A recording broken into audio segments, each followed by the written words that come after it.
Video ඇමතුම්ද සමග Messenger සේවාවන් රැසකට සහ POTV Go සඳහා නොමිලේ ඩේටා SLT ජාලය තුළ ඇමතුම් සඳහා 50% වට්ටම්. ශ්‍රී ලංකා ටෙලිකොම්.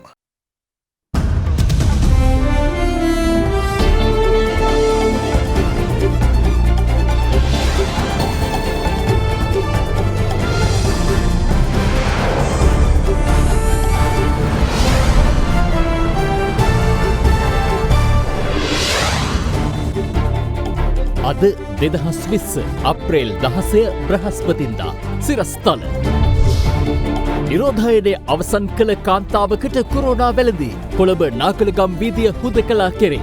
රෝගී වූ ඉන්දිය නාවිකෙක් කොළඹ වරායෙන් ගොඩබිමට. ග්‍රාම නිලධාරීන් රුපියල් 5000 දීමනාව ගෙවීමේ වැඩසටහනෙන් ඉවත් වෙයි. හේතුව ප්‍රාදේශීය දේශපාලනයේ බවට චෝදනා. ඒකට අපි විරුද්ධයි. අපි සාධීන නිලධාරීන් වශයෙන් කටයුතු කරන්නේ. සහෝදරයා අත්අඩංගුවට ගැනීම දේශපාලන පලිගැනීමක් හිටපු ඇමති බදියුදීන් කියයි. ඒ මිනිසයා දුරකථනෙන් කතා කරලා තිනවා නම් ඒක අවුරුද්දක් ගියාට පසු එවිල්ලා එයා මේකට සම්බන්ධ වුණා කියලා කියනවා නම් අසාධාරණ වැඩක්. පුත්තලමට දැඩි සුළං තත්ත්වයක්. නිවාස 1000කට වැඩි සංඛ්‍යාවකට හානි. නිවාස 7000කට විදුලි සබඳතා ඇන හිටි. නව ලයිෆ්බොයි ඔලිව් විෂබීජ වලින් 100%කින් වැඩි ආරක්ෂාවක්. ලයිෆ්බොයි ආරක්ෂාවෙන් නොබියව ඉදිරියට. From Ada Derana, this is Ada Derana, Late Night Prime. Live from Studio 24 in Colombo.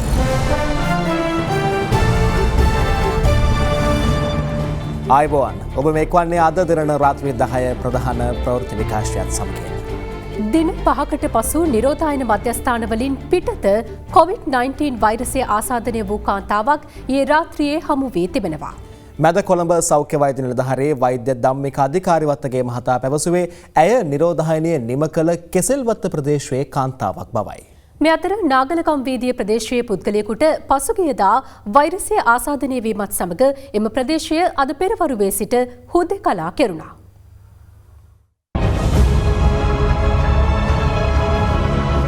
දින 5කට පසු නිරෝධායන මධ්‍යස්ථානවලින් පිටත COVID-19 වෛරසය ආසාදනය වූ කාන්තාවක් ඊයේ රාත්‍රියේ හමු වී තිබෙනවා. කෙසෙල්වත්ත බණ්ඩාරනායක මාවත 146 වත්ත ප්‍රදේශයේ පදිංචි මෙම කාන්තාවට ඊයේ උණරෝගී තත්ත්වයක් ඇති වී ගිලන් රථයක් කැඳවා තිබෙනවා. හෙද නිලධාරීන්ගේ පරීක්ෂාවට ලක් වූ ඇගෙන් COVID-19 වෛරස් ලක්ෂණ පෙන්නුම් කළ බව එහිදී තහවුරු වුණා. ඉන් පසුව එම කාන්තාව සහ ඇගේ වැඩිමහල් පුත්‍රයා කොළඹ ජාතික රෝහලට ඇතුළත් කෙරුණා. එහිදී සිදු කළ පරීක්ෂණවලදී ඇයට COVID-19 වෛරසය ආසාදනය වී ඇති බව තහවුරු වුණා.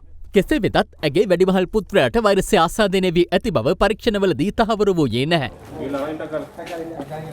ඊයේ දිනේ මම හිතන්නේ දවස් 5කට පමණ පසු ශ්‍රී ලංකා ජාතික රෝහලේදී මේ රෝගී වූ හමු වුණා කාන්තාවක් අවුරුදු 59ක. ඇය තමයි මේ සෑහෙන කලකට පස්සේ රෝහලකට ගිහිල්ලා උණ හැදිලා රෝගී වෙලා එවැනි තත්වයකින් මේ අපට හමු වුණේ. මෙම කාන්තාව පසුගිය මාස 12 වනදා ඉන්දියාවේ සංචාරයක නිරතව මෙරටට පැමිණ ඇත්තේ සිය සැමියා සහ වැඩිමහල් පුත්‍රයාද සමගින්. විදේශගතව සිට පැමිණි බවට ඇය පොලිසියේ ලියාපදිංචි වී ඇත්තේ මාර්තු මාස 18 වනදායි. ඉන් පසු ස්වයං නිරෝධායනයට ලක් වූ ඇයගේ දින 14ක කාලය පසුගිය දෙවනිදා නිමාවට පත්ව තිබෙනවා. ඇය විදේශගතව සිට පැමිණ දින 33කට පසුව මෙම වෛරසයේ වැළඳීම විශේෂත්වයක්. සෞඛ්‍ය අංශ පවසන්නේ ඇගේ සැමියා සහ බාල පුත්‍රයාද රෝහල්ගත කළ බවයි. මේ අතර තොටලඟ නාකලකම් වීදිය ප්‍රදේශයේ අද පෙරවරුවේ සිට හුදකලා කෙරුණා.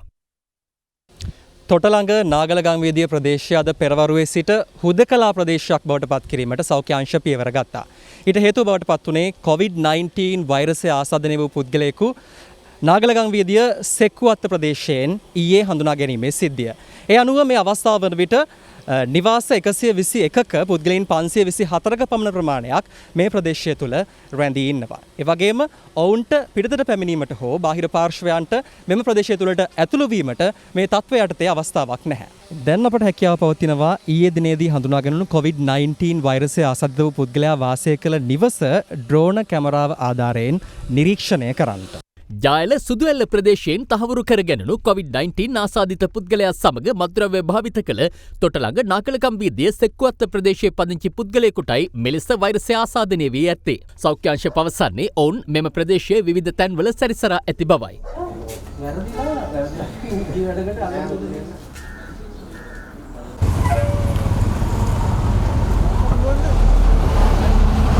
ප්‍රදේශයනොත් 118 දෙනෙකු අද පාන්දර වෙද්දී පූර්ණානි නිරෝධායන මධ්‍යස්ථානයට යොමු කරා. නමුත් දෙවෙනි තුන්වෙනි වලලු වල යම්කිසි පුද්ගලයෙකු මගහැරියෝ සිටියොත් කියන සැකය මත මෙම ප්‍රදේශය මේ වන විට හුදකලා ග්‍රාමයක් හැටියට පත් කරලා තිබෙනවා. ඒ හේතුවෙන් අද එම ප්‍රදේශය විෂ බීජ හරණයට ලක් කෙරුණා.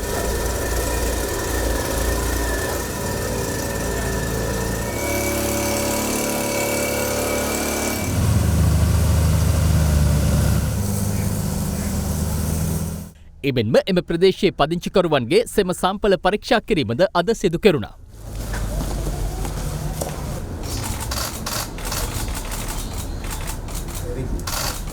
ජාත්‍යන්තර වෙළඳ නෞකාවක රාජකාරී කරමින් සිටි ඉන්දියානුවෙකු අසනීප වී ප්‍රතිකාර සඳහා කොළඹ වරායට ඊයේ පස්වරුවේ රැගෙන විත් තිබෙනවා. පසුව ඔහු ඇතුළත් කෙරුණේ කොළඹ ජාතික රෝහලටයි. මේ අතර ගත වූ පැය 24 තුළ වාර්තා වූ රෝගීන් 5 දෙනාත් සමග මෙරටින් හඳුනාගත් රෝගීන් ගණන 238 දක්වා ඉහළ ගියා. මේ 5 දෙනාගෙන් ගත්තහම එක කාන්තාවක් අවුරුදු 15ක ළමයෙක් කන්දකාඩු නිරෝධායන මධ්‍යස්ථානයේ ඔහුගේ ඇයගේ මව සහ සහෝදරයාත් වැලිකන්ද රෝහලේ ප්‍රතිකාර ගන්නවා. ඒ වගේම තවත් අවුරුදු 28ක කාන්තාවක් පුත්තලම් මේ කටුකැලියාව කියන නිරෝධායන මධ්‍යස්ථානයේ ඉඳලා හමු වෙලා තියෙනවා. ඒ වගේම පලාලි නිරෝධායන මධ්‍යස්ථානයේ ඉඳලා දෙදෙනෙක් හමු වෙලා තියෙනවා. මේ දෙදෙනාම ඇත්ත වශයෙන්ම පශ්චයට සම්බන්ධ ඒ ප්‍රදේශයේ තවදුරටත් හමු ඒ හරහා නිරෝධායන මධ්‍යස්ථාන වලට යොමු වුණ අය. පුත්තලම් ප්‍රදේශයේ ඒ කාන්තාව ජමාත් එහෙම නැත්නම් අර ඉන්දුනීසියාව කටා එවැනි රටවල් වලට ගියපු කණ්ඩායම ඇසුරු කරපු කෙනෙක්. වෛරසය ආසාදනය වීමෙන් මියගිය සංඛ්‍යාව 7ක් වන අතර පූර්ණ සුවය ලැබූ සංඛ්‍යාව 68ක්. වෛරසය ආසාදනය වී ඇති බවට සැකකරන පුද්ගලයින් 161 දෙනෙකු මේ වන විට රෝහල්ගතව සිටිනවා. වැලිසර ශ්වසන රෝග පිළිබඳ ජාතික රෝහලේ 15 වන වාට්ටුවේ සේවය කළ පිරිමි පුද්ගලයෙකුට පසුගිය දිනක COVID-19 වෛරසය ආසාදනය වී ඇති බවට තහවුරු වී තිබෙනවා. දින කිහිපයකට පසුව වාර්තා වී ඇත්තේ එම වාට්ටුවේම සේවය කරන තවත් කනිෂ්ඨ අංශයේ සේවිකාවකටද වෛරසය ආසාදනය වී ඇති බවයි. ඒ අනුව රෝහලේ 15 වන වාට්ටුවේ සේවය කළ හෙද නිලධාරීන් 9 දෙනෙකු සහ කනිෂ්ඨ අංශයේ සේවිකාවන් 2 දෙනෙකු නිරෝධායනය සඳහා ඊයේ පෙරවරුවේ මීගමුවේ පිහිටි නිරෝධායන මධ්‍යස්ථානයකට යොමු කෙරුණා. නමුත් හෙද නිලධාරීන් පමණක් මධ්‍යස්ථානයට ඇතුළත් කර ගැනුණත් කනිෂ්ඨ අංශයේ සේවිකාවන් 2 දෙනා ගිලන් රථයක් මාර්ගයෙන් නැවත රෝහල වෙත එවා තිබුණා. එම තීරණයට විරෝධය පළ කරමින් අද පෙරවරුවේ වැලිසර ශ්වසන රෝග පිළිබඳ ජාතික රෝහලේ කනිෂ්ඨ සේවකයින් සේවයට වාර්තා කිරීමෙන් වැළකී සිටියා. එම ස්ථානයට පැමිණි රෝහල් අධ්‍යක්ෂ වෛද්‍ය මොහමඩ් තෞෆික් මහතා පැවසුවේ මෙම තීරණය පිළිබඳව තමන් දැනුවත් වී නොමැති බවයි. කොරෝනා වෛරසය පැතිරීම වළක්වන්න සබන් යොදා දෑත් සෝදන්න. අවධානම කලාප ලෙස නම් කර ඇති දිස්ත්‍රික්ක හැර සෙසු දිස්ත්‍රික්ක 19ට පනවා තිබූ ඇඳර නීතිය අද උදෑසන 6ට ඉවත් කරනු අතර යලි පස්වරු 4ට පනවනු ලැබුවා. අප වාර්තාකරුවන් පැවසුවේ පෙර පරිදිමෙන් භාණ්ඩ ලබා ගැනීම සඳහා ඇතැම් නගරවල දිගු පෝලිම් දක්නට නොලැබුණු බවයි. කෙසේ වෙතත් උගස් මස්දස්ථාන අසල දිගු පෝලිම් දක්නට ලැබීම විශේෂත්වයක්. අවදානම් කලාප ලෙස හඳුනාගෙන ඇති කොළඹ පුත්තලම මහනුවර යාපනය කළුතර සහ ගම්පහ යන දිස්ත්‍රික්ක හැර සෙසු දිස්ත්‍රික්ක සඳහා අද උදෑසන 6ට ඇඳිරි නීතිය ඉවත් කිරීමෙන් පසුව එම ප්‍රදේශවල ජනතාව භාණ්ඩ මිලදී ගැනීමට පැමිණි අයුරු දක්නට ලැබුණා. බොහෝ දෙනා සෞඛ්‍ය ආරක්ෂිත ක්‍රමවේද අනුගමනය කරද්දී ස්ථාන කිහිපයක ජනතාව එක්රොක් වී සිටියේ උපදෙස් පිළිබඳ තැකීමක් නොකරමි. මීටරේ දුරට තියාගන්න මීටරේ පිටිපස්සට මහත්තයා අතේ දුරෙන් ඉතිවත් අපට හෙටවත් යන්න වෙන්නේ නැහැ.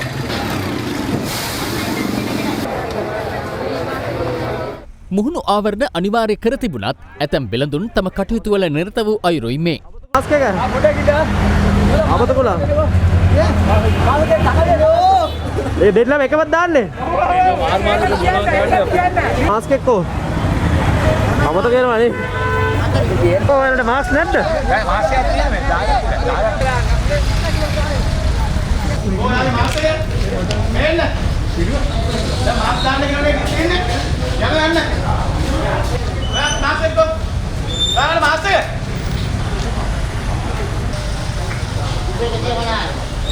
ඇඳිරි නීති ඉවත් කළ වෙනත් දිනවලට සාපේක්ෂව අද ජනතාව නගර කරා පැමිණීමේ අඩුවක් දක්නට ලැබුණත් උකස් මධ්‍යස්ථාන අසල ජනතාව වැඩි වශයෙන් රැඳී සිටිනු දක්නට ලැබුණා.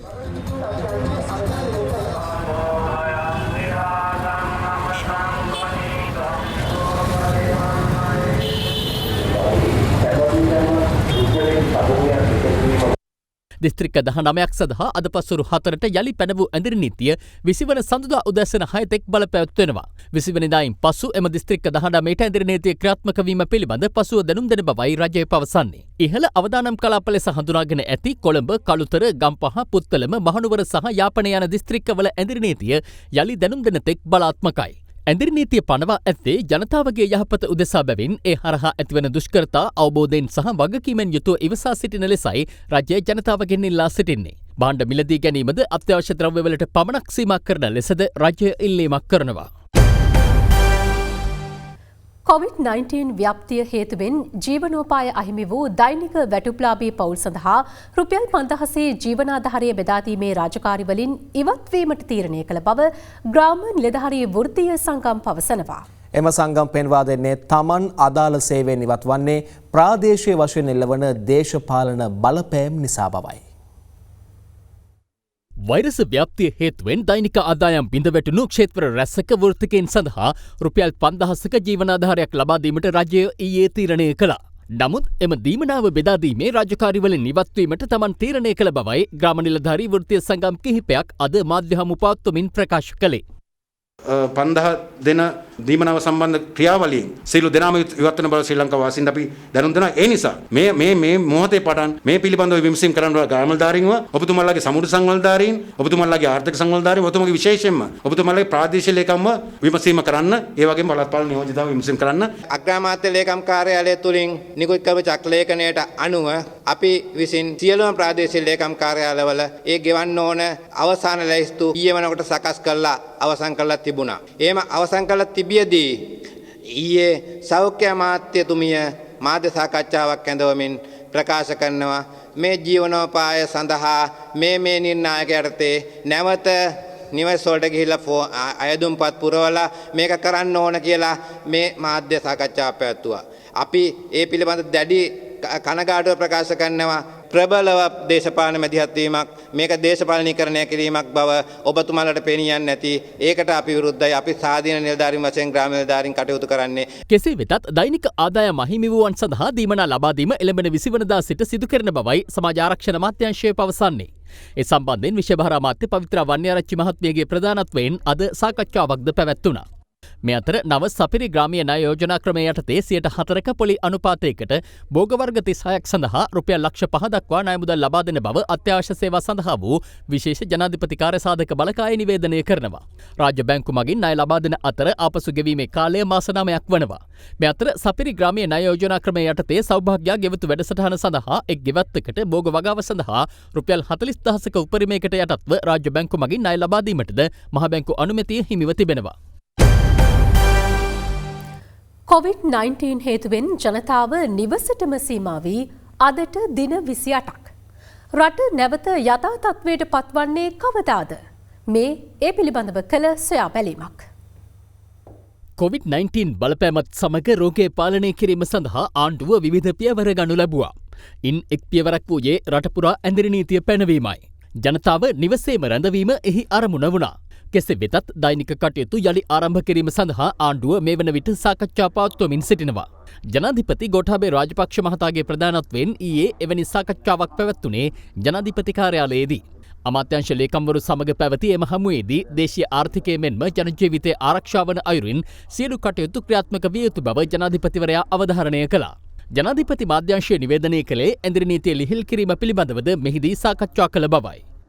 ජනජීවිතය යළි යථාතත්වයට පත්කිරීමට තව කොතෙක් කල් යයිද? ඇත වශයෙන් වැඩි දිස්ත්‍රික් ගණනකට මේ COVID-19 බලපෑමක් ඇති වෙලා නැහැ. ඒ අනුව ඉදිරියේදී මේ රටේ ආර්ථිකයේ ජනජීවිතය පවත්වා ගැනීම සඳහා මොන ආකාරයට විවිධ කර්මාන්ත කෙසේ විවෘත කර යුතුද කියන එක පිළිබඳව මේ සම්බන්ධයෙන් සෞඛ්‍ය අමාත්‍යාංශයේ කණ්ඩායමක් කටයුතු කරමිනුත් ඉන්නවා. ඒ පළාත් සෞඛ්‍ය අධ්‍යක්ෂකවරුන් විසිනුත් අපට තොරතුරු ලබා දීමට නියමිතයි. අපි රජයට ඉදිරිපත් කරනවා ලබන සුමානේ මුලවන විට සම්පූර්ණයෙන් මේ විවිධ කර්මාන්ත මොන මට්ටමින් මොන ආකාරයට ආරම්භ කළ හැකිද කියන එක පිළිබඳව.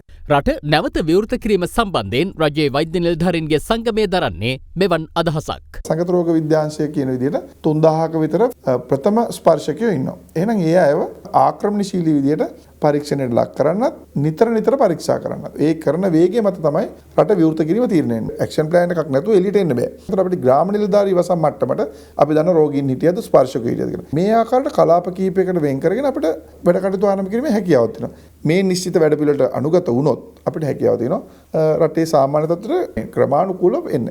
අද දෙරන බික් ෆෝකස් වැඩසටහනේදීද මේ සම්බන්ධයෙන් සාකච්ඡා වුණා. පැල කවදද පටන් ගන්න පිටරටින් තැපැල හරගෙන බඩු සාමාන්‍ය විදිහටම මේ කටයුතු සිද්ධ වෙනවා. හෙට දිනේදී ඒක ආරම්භ කරනවා. මේ අතර රාජ්‍ය සේවය ලබන 20 වනදා සිට කොටස් වශයෙන් ක්‍රියාත්මක කිරීමටද සැලසුම් කර ඇති බව මෙහිදී අනාවරණ වුණා. රට විවෘත කරන්න බලාපොරොත්තු වෙන දැනට තියෙන තත්ත්වය.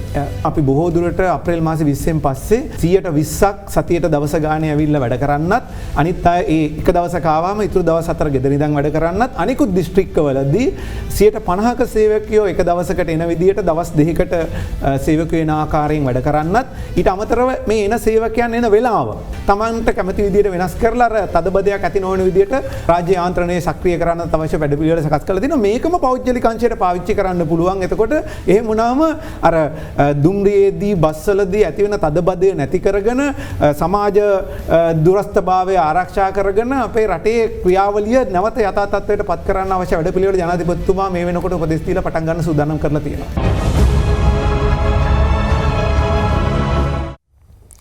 COVID-19 වෛරසය වූහාන්හි පර්යේෂණාගාරයක් තුළ නිපදවුවක් දැයි සොයා බැලිය යුතු බවට අමරිකානු ජනාධිපති ඩොනල්ඩ් ට්‍රම්ප් ප්‍රකාශයක් කර ඇතැයි චීන මාධ්‍ය වාර්තා කරනවා.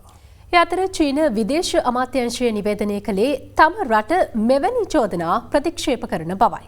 එමෙන්ම COVID-19 වෛරසයෙන් අද වන විට ලොව පුරා මරණ 1,41,800ක් වාර්තා වී ඇති අතර ජපානයට හදිසි තත්ත්වයක් ප්‍රකාශයට පත් කොට තිබෙනවා. නිෂ්පාදිත දිනය කවදත් අලුත් වටවලතේ අරගන්න. වටවලතේ ශ්‍රී ලංකාවේ තේ එක. තමන් විරුද්ධ දේශපාලන මතයක් දැරීම හේතුවෙන් තම සහෝදරයා පාස්කු දින ප්‍රහාරය සම්බන්ධයෙන් අසාධාරණ ලෙස අත්අඩංගුවට ගෙන ඇති බව හිටපු අමාත්‍ය රිෂඩ් බදියුදීන් මහතා පවසනවා. මණ්ඩාරම ප්‍රදේශයේ ඉඩමක් සම්බන්ධයෙන් සිදු කරන විමර්ශනයකට අදාළව අපරාධ පරීක්ෂණ දෙපාර්තමේන්තුවට ප්‍රකාශයක් ලබා දීමට පැමිණි අවස්ථාවේ අද ඔහු මේ බව සඳහන් කළා. පාස්කු ඉරුදින ප්‍රහාරය සම්බන්ධයෙන් පරීක්ෂණ සිදු කිරීමට ජනාධිපති ගෝඨාභය රාජපක්ෂ මහතාගේ උපදෙස් මත පත් කළ අපරාධ පරීක්ෂණ දෙපාර්තමේන්තු විශේෂ කණ්ඩායමක් විසින් හිටපු අමාත්‍ය රිෂඩ් බදියුදීන් මහතාගේ සහෝදරයෙකු වන රියාජ් බදියුදීන් ඇතුළු 6 දෙනෙකු පසුගියදා අත්අඩංගුවට ගැනුණා. ඒ පුත්තලම ප්‍රදේශයේදී පණිවඩීන් මොහමඩ් රියාඩ් බදූර්දීන් යන සැකකරු ඍජුව සම්බන්ධතා පාත්‍රලා තියෙනවා එක් බෝම්බකරුවෙක් සමග. ඒ වගේම තොරතුරු අනාවරණය වෙලා තියෙනවා එක් බෝම්බකරුවෙක් සමග බෝම්බ පිපිරීමට ආසන්න කාලයකදී එක්තරා ප්‍රසිද්ධ හෝටලයක එකට ඉඳලා සාකච්ඡා කරලා තියෙන බවට. ඒ වගේම විශේෂ සුබ සාධන සමිති සමාගම් ඇති කරලා ඒ සමාගම් වල මේ බෝම්බකරුවන් එකට නිලතල දරමින් කටයුතු කරලා තියෙනවා. ත්‍රස්තවාදී වැළැක්වීමේ පනත යටතේ ලබාගත් රැඳවුම් නියෝග මත අපරාධ පරීක්ෂණ දෙපාර්තමේන්තුව සැකකරුවන්ගෙන් ප්‍රශ්න කරමින් සිටිනවා. මේ අතර මන්නාරම ප්‍රදේශයේ ඉඩමක් සම්බන්ධයෙන් සිදු කරනු ලබන විමර්ශනයකට අදාළව ප්‍රකාශයක් ලබා දීම සඳහා හිටපු අමාත්‍ය රිෂඩ් බදියුදීන් මහතා අද අපරාධ පරීක්ෂණ දෙපාර්තමේන්තුවට පැමිණියා. පැය 4කට අධික කාලයක් ප්‍රකාශයක් ලබා දීමෙන් පසුව හිටපු අමාත්‍යවරයා ඉන් පිටතට පැමිණියේ පස්වරු 2කට පමණ. මල්ලි කැමරට ගිහලා එනවා විනාඩි 15න් එනවා. කමන්න පොඩක් ගිහලා මේ මන්ත්‍රීතුමා දැන් මොකද අද කැඳවීම දේශපාලන විරුද්ධ මතය තියෙන පිරිසක් මට විරුද්ධව දාපු චෝදනාව සම්බන්ධව පරීක්ෂණයට එන්න කියලා CID එකෙන් මට කියලා තිබුණා. ඒකට ආවා. මොකද්ද ඔබතුමාට විරුද්ධව තියෙන චෝදනා? ඒවා ඔක්කොම අමූලික බොරු චෝදනාවල්. ඔබතුමාගේ සහෝදරයෙක් දැන් මේ වෙනුවට අත්අඩංගුවේ ඉන්නවා ප්‍රහාරයට සම්බන්ධයෙන්. මම ඇමතිවරයා නිසා මම දැන් විරුද්ධ පක්ෂයේ ඉන්න නිසා මගේ සහෝදරයා නිසා තමයි යාට මේ වගේ අසාධානයක් වුණේ.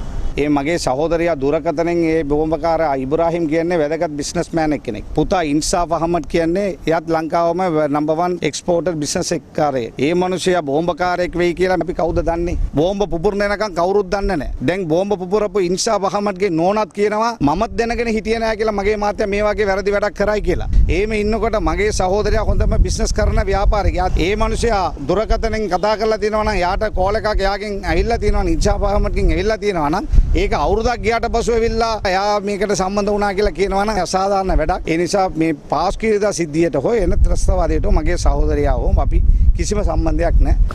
දෙයියෝ ඉන්නවා. අපි පස් පාරක් ආගම කරනවා. අල්ලා දෙයියෝ ඉන්නවා. කැමරක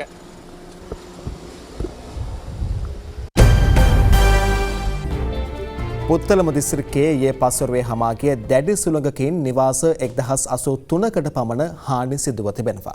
පුත්තලම දිස්ත්‍රික් ලේකම් LJMG චන්ද්‍රසිරි බණ්ඩාර මහතා පැවසුවේ විදුලි රැහැන් පද්ධතිවලට හානි සිදුවීමෙන් නිවාස 7000කට පමණ විදුලිය විසන්ධි වී ඇති බවයි. පුත්තලම දිස්ත්‍රික්කයේ ඊයේ පස්වරු 4ට පමණ හමාගිය දැඩි සුළඟකින් ප්‍රදේශීය ලේකම් කොට්ටාස 6කට බලපෑමෙන් ලැබුණා. ඒ කරුවල ගස්වැව නවගත්තේ ගම පුත්තලම ආනමඩුව වනාතවිල්ලුව සහ මහකුඹු කඩවලයි. අපදා කළමනාකරණ මධ්‍යස්ථානය සඳහන් කළේ එම සුළං තත්ත්වයේ හේතුවෙන් නිවාස 1083කට පමණ හානි සිදුව ඇති බවයි. ඉන් නිවාස 37ක වහලවල් සම්පූර්ණයෙන්ම ගැලවී ගොස් තිබුණා. උලඟ අයියෙන් ආවා ඊට පස්සේ දිගටම සුළුසුළු වයි කරකෙවා මීදුම වගේ ආවා අයිස් වැස්සකුත් එක්ක තමයි උලඟට කඩාන වැටුණා. විනාඩි 20ක්වත් ගියේ නැහැ මේ සීරම වෙන්න. නවගත්තේ ගම වෙලේවැව ප්‍රදේශයේ ගොඩනැගිල්ලක වහලය දැවන්ත යකඩ කාප්පද සමග මීටර 200ක් පමණ දුරක් ගසාගෙන ගොස් වැටී තිබුණේ මෙලෙසින්. හුළඟක් ආව පටපට ගාලා එනවා ඇහුණා. පස්සේ දුවගෙන ඇවිල්ලා බලනකොට වහලෙ මෙතන. පාරේ එහා පැත්තේ බිල්ඩින් එකේ වහලෙ තමයි ඇවිල්ලා තියෙන්නේ.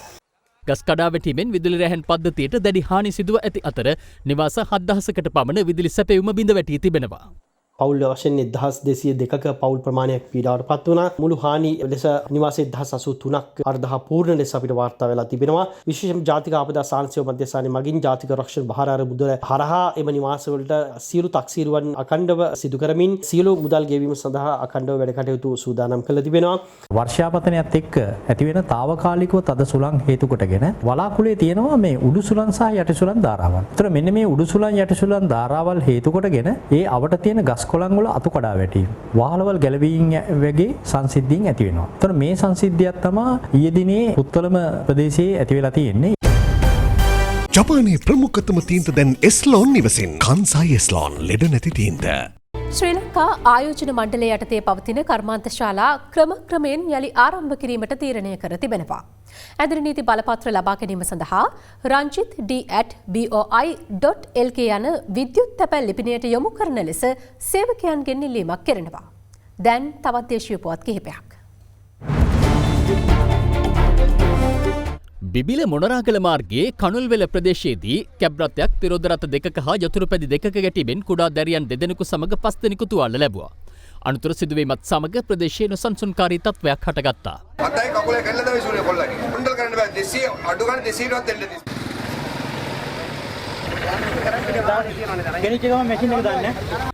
අද උදැසන අකුරැස්ස පිටබැද්දර මාර්ගයේදී කාන්තාවක් යතුරු පැදියක ගැටි බරපතල තුවාල ලැබුවා. අනතුර CCTV කැමරාවක මෙලෙස සටහන්ව තිබුණා. නෙළුත්දෙනිය ලිහිණිකඩුව ප්‍රදේශයේදී ගුවන් යානා නාශක උණ්ඩ අව්‍යාවුධ කොටස් කිහිපයක් සමග 29 හැවිරිදි පුද්ගලයෙකු අත්අඩංගුවට ගෙන තිබෙනවා. ඒ දැදිගම පොලිසිය සිදු කළ වැටලීමකදී කාම්බෝජයේ ප්‍රාසැක් ශුද්‍ර මූල්‍ය සමාගමේ 70ක කොටස් අයිති අලෙවි කිරීමේ පළමු වාරිකය ලැබී ඇතැයි LOLC සමාගම් සමූහය නිවේදනය කරනවා. එය ඇමරිකානු ඩොලර් මිලියන 422ක්.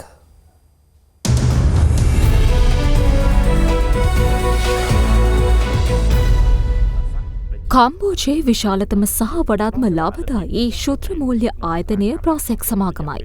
එහි 70ක කොටස් අයිතිය අලෙවි කිරීමෙන් LOLC ඉන්ටර්නැෂනල් පුද්ගලික සමාගම ඇමරිකානු ඩොලර් මිලියන 603කට එනම් රුපියල් බිලියන 120කට හිමිකම් කියනවා. එම ගිවිසුම තහවුරු කරමින් ගණදනුව අවසන් කිරීමට දෙරටේ සිය නියාමකයන් වන කාම්බෝජ ජාතික බැංකුව සහ කොරියාවේ මූල්‍ය සේවා කොමිසම වෙතින් අනුමැතිය හිමි විය යුතු වනවා. ඒ අනුව එහි පළමු වාරිකයේ ලෙස ඇමරිකානු ඩොලර් මිලියන 422ක් පසුගියදා ලැබුණු බව LOLC සමූහය නිවේදනය කරනවා. ගනුදෙනුවේ ඉතිරි මුදල වන ඇමරිකානු ඩොලර් මිලියන 181ක මුදල 2022 වසරේදී ලැබීමට නියමිත බවයි LOLC සමූහය නිකුත් කර නිවේදනයේ වැඩිදුරටත් සඳහන් වන්නේ. මෙම ගනුදෙනුවෙන් ලැබෙන විදේශ විනිමය ලෝක ආර්ථිකය හමුවේ ශ්‍රී ලංකාව මුහුණ දී සිටින අභියෝගය ජය ගැනීමට දැවැන්ත ශක්තියක් වනු ඇති.